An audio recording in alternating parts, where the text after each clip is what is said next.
Vamos a continuar en esta última recta final del magazine con Juan Antonio Sánchez Parra. Muy buenas tardes, nuestro consultor, que vamos a abordar ese tema que tanto nos duele, ¿no? Porque muchas veces cuando nos toca en el bolsillo es cuando reaccionamos. Muy buenas tardes, ¿qué tal? ¿Cómo estás? Buenas tardes, María, un placer saludarte y estar de nuevo con nosotros. No sé si estás en Sevilla o, no sé, un poco más Sí, lejos. en Sevilla, en Sevilla. Ya pronto por el Bierzo. Por aquí, por el Bierzo, se está de maravilla. El aire del Bierzo nos mantiene así la piel de tersa. Vamos a hablar precisamente de cómo nos afecta esa subida salarial, la cara B.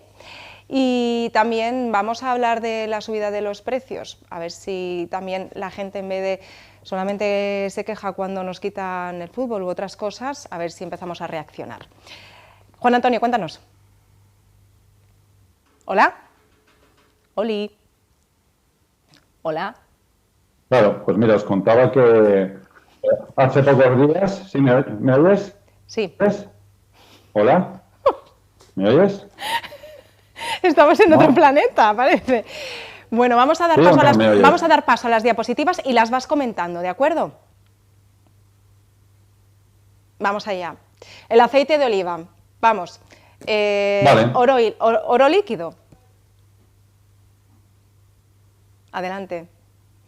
Exactamente, el oro líquido. Hemos visto que el aceite de oliva sube más de un 73,5% en un año y la carne de cerdo un 13,8%, ¿no? Como dice este diario económico de tirada nacional, uno de los más famosos y populares en España. Con lo cual, bueno, hay que tener muy en cuenta, ¿no?, que los alimentos y las bebidas son un 31,7% más caro antes de la pandemia. O sea, si antes de la pandemia nos gastábamos 100 euros en alimentos y bebidas, esos 100 euros se han transformado en 131,31 euros con 70 céntimos. La diferencia es muy importante, ¿no? Y como lo dice aquí, el gobierno mantendrá hasta junio de 2024 la rebaja del IVA de algunos alimentos básicos. Pero ¿para qué quiere mantener esa rebaja si hemos visto y vivido en nuestras propias carnes que esa rebaja del IVA a los 2 días ha sido ya tragada por el incremento de precios, y no solo tragada, sino devorada e incrementada, con lo cual no nos vale de nada, es un engañabobos, diría yo. Y como comentan aquí, en febrero del 2022 la inflación de los alimentos se situaba en un 16,6%, ¿no? Esto es una barbaridad. Y cuando hablamos más de alimentos básicos, ¿no? Si Desde luego. después Teniendo en estamos cuenta hablando... que... Sí, perdona. No, digo que teniendo en cuenta que los sueldos, dicen incrementos de sueldos, no sé dónde han subido los sueldos, pero bueno, ahora lo vamos a comentar. Hay gente... Efectivamente, lo que dices tú. Efectivamente, estamos viendo este titular, la subida salarial en España, que tiene una cara B, las nóminas están más lejos de Europa que nunca, ¿no? ¿Qué ocurre? Al menos para la gran mayoría de los españoles los sueldos siguen siendo los mismos y los productos cada vez son más caros, el nivel de vida cada vez es más caro, entonces que nadie se asombre de que haya personas que tengan que estar viviendo tanto en el comedor social, viviendo en una pobreza, que nos estamos encontrando a muchísimas personas ahora mismo que están teniendo serios problemas de supervivencia con un sueldo de 1.000 euros. Así que quien quiera engañar, que no, yo creo que esto es muy importante, el ser conscientes de la situación en la que estamos. Juan Antonio. Así es, María, los datos están ahí, ¿no?